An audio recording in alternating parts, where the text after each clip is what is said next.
নমস্কার, নিউজ 18 বাংলা ডিজিটালে আপনাদের সকলকে স্বাগত জানাচ্ছি। আমি আপনাদের সঙ্গে সোমরাজ। আবারও আপনাদের সঙ্গে আমি ফেসবুক লাইভে চলে এলাম এবং স্কুল সার্ভিস কমিশনকে কেন্দ্র করে আপনাদের সঙ্গে ফের ফেসবুক লাইভে চলে এলাম। কেন বলছি স্কুল সার্ভিস কমিশন? কিছুক্ষণ আগে আপনাদের জানিয়েছিলাম যে একাদশ দ্বাদশের শিক্ষক নিয়োগের প্যানেল 21শে জানুয়ারির মধ্যেই প্রকাশ হবে। ইতিমধ্যেই সেই ডেডলাইন চূড়ান্ত করে ফেলা হয়েছে বলে এই সূত্র মারফত জানা যাচ্ছিল। আর এবার আপনাদের জানাই যে নবম দশমের শিক্ষক নিয়োগের ভেরিফিকেশন প্রক্রিয়া আরও একটু পিছিয়ে যাচ্ছে। তার কারণ যেটা আমরা জানতে পাচ্ছি, একাদশ দ্বাদশের শিক্ষক নিয়োগের চূড়ান্ত প্যানেল প্রকাশ হবে, তারপর কাউন্সিলিং শুরু হবে। সেই কাউন্সিলিং শুরু করার পরেই নবম দশমের ভেরিফিকেশন প্রক্রিয়া শুরু হবে।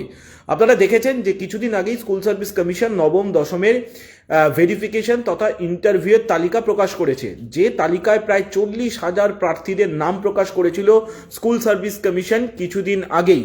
কিন্তু তারপর থেকেই একটা চর্চা ছিল যে স্কুল সার্ভিস কমিশন কবে নবম দশমের যে ভেরিফিকেশনে বা ইন্টারভিউয়ের জন্য যে সফল প্রার্থীদের তালিকা প্রকাশ করেছে তাদের কবে থেকে ইন্টারভিউ তথা ভেরিফিকেশনের জন্য ডাকা হবে।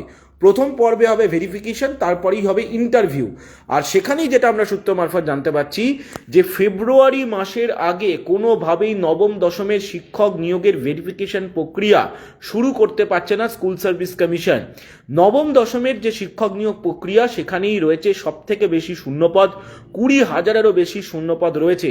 সেই শূন্যপদগুলিতে অবশ্য কার্যত মার্চে বা এপ্রিলের আগে নিয়োগ হওয়া সম্ভব নয়, অন্তত তেমনটাই আমরা জানতে পারছি। তার কারণ ফেব্রুয়ারি মাস থেকে যদি ভেরিফিকেশন প্রক্রিয়া শুরু করতে হয়, সেখানে প্রায় 40,000 ভেরিফিকেশন প্রার্থীর 40,000 প্রার্থীর ভেরিফিকেশন করতে হবে, যেটা যথেষ্ট সময় সাপেক্ষ, এবং সেই ভেরিফিকেশনের পর ইন্টারভিউ শুরু করতে হবে। যদিও এসএসসি আদালতের থেকে বা সুপ্রিম কোর্টের থেকে ইতিমধ্যে 8 মাস সময় নিয়ে রেখেছে, কিন্তু তবুও এসএসসি চাইছিল গোটা প্রক্রিয়াটিকে দ্রুত শেষ করতে, কিন্তু আপাতত সেটা হচ্ছে না। তার কারণ এসএসসি আরও পিছিয়ে দিচ্ছে নবম দশমের শিক্ষক নিয়োগের ভেরিফিকেশন প্রক্রিয়া। ফেব্রুয়ারি মাসের আগে কোনোভাবেই এসএসসির নবম দশমের ভেরিফিকেশন প্রক্রিয়া শুরু করা হচ্ছে না। ভেরিফিকেশন প্রক্রিয়া শুরু হতে ফেব্রুয়ারি মাসের মাঝামাঝি হয়ে যাবে বলেই মনে করা হচ্ছে, এবং তারপর ভেরিফিকেশন প্রক্রিয়া শেষ হওয়ার পর ইন্টারভিউ প্রক্রিয়া শুরু হবে। এবং সেখানেই এসএসসি যেটা সূত্র মারফত আমরা জানতে পাচ্ছি, যেহেতু ক্লাস 11-12-এর টিচার রিক্রুটমেন্টের প্যানেল পাবলিকেশনের প্রস্তুতি নিয়ে নেওয়া হয়েছে, আপনাদেরকে আগেই জানিয়েছিলাম যে 21শে জানুয়ারি ডেডলাইন করছে। তার আগে এবং সেই প্যানেল প্রকাশের 7 দিনের মধ্যে কাউন্সিলিং করা হবে।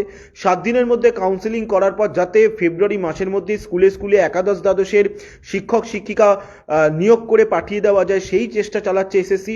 কিন্তু তার আগে কোনোভাবেই নবম দশমের ভেরিফিকেশন প্রক্রিয়া করতে চাইছে না স্কুল সার্ভিস কমিশন, যেটা যথেষ্টই গুরুত্বপূর্ণ। তাই ফেব্রুয়ারি মাসের আগে কোনোভাবেই নবম দশমের শিক্ষক নিয়োগের ভেরিফিকেশন প্রক্রিয়া শুরু হচ্ছে না, যেমনটা আমরা জানতে পারছি।